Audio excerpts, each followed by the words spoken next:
Hi everyone, welcome to another edition of In the Black, our financial series with our financial expert, accounting expert, Ken Mann from Freedom Financial Solutions. I'm Charlie Carnaccio. We've been talking about the 9 principles of keeping your business successful and in the black, and we are now up to principle number 3. And principle number 3 is how to grow your business geometrically.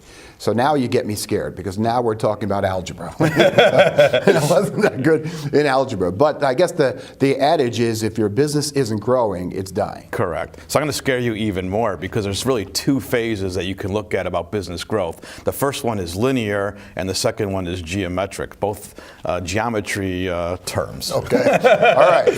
Well, let's break them down. Sure. And let's start with linear. And what is linear growth? So linear growth is kind of just that tedious, slow process where you just are kind of doing everything the way that you're doing it, and you're hoping that your current processes are working, and eventually you might grow your business 2% or 3% or 5%. Customers come and go, and it's just a very prodding, doing everything exactly the same as you've always been doing it. Mm-hmm. And a lot of businesses can succeed that way. They'll see small growth, but if you really want to see your business go to the next level, you need to look at geometric growth. And geometric growth is? Yeah. So geometric growth comes to your business from many different directions. And there's really 4 key directions that we need to think about. So the first is you want to sell your existing products to your existing customers. One thing that we've found is happy customers spend more with you, right? And obviously you want to try and get more money from your existing customers. So that's probably the easiest of the 4. This next one is you want to sell your existing products to new customers. So that goes back to this marketing principle. How are you getting the word out there to let people know that you have a solution to a problem that they have? So the third one then is you want to sell your new products that you've come up with to your existing customers, because your customers already like you, they want to do business with you. So as you are working with your existing customers, you should start to determine and recognize needs that they don't even know that they have yet. Like who's been fantastic doing that has been Apple, right? They create needs before people even know that they have them. Yeah. Right? And so they create new products and they can sell them to their existing customers. And then the last one is you want to sell new products to new customers. So you've gone through all those different steps, and so it continues in that robust marketing that you have. So how do you get the word out that you have solutions to problems that people either know that they have or don't even know that they have? So that's how you bring it in from 4 different areas.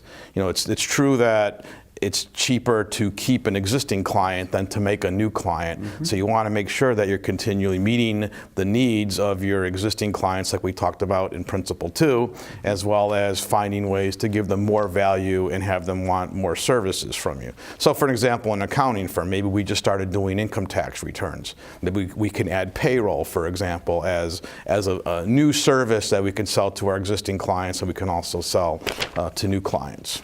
So let's say in your role, because now we're talking about growth, and so I'm sure we'll get into this later on, but just quickly, now as a business owner, you have to be able to manage that growth. You can't just say we're going to grow. You have to have a plan in place, and how do you come into that plan to kind of steer the ship a little bit or help steer the ship? Well, the accounting role, again, as we talk about every session, is as a reporting on how your marketing efforts are doing. And so we can determine, for example, what does the average customer spend with you? And then we can find, okay, how do we put a plan in place to make that number greater so we can learn more about it. We can look at what are the products that we offer and sell, and are they profitable? And if we find that we're selling the wrong product mix, we want to shift that mix to the ones that provide the most profit for us. But I think the next level to answer those questions are going to be when we move into the next series of principles in production, when we talk about how it is the production and take place inside the business, because now you're talking about internal controls and how do you handle that growth. And obviously you can't just sell without having the ability in place to support those sales. Okay. So I think that's a great lead in for our next area when we turn into the Look at you, he's turning into the host of the show. He's just throwing it right to the next segment. But you bring up a good point. We've been talking about marketing, so now we get into the next arm of this whole process, which will be production. And in our next segment, we talk about pouring on the communication. You're watching In the Black with Ken Mann from Freedom Financial Solutions. I'm Charlie Carnaccio. Thanks for watching. We'll see you next time.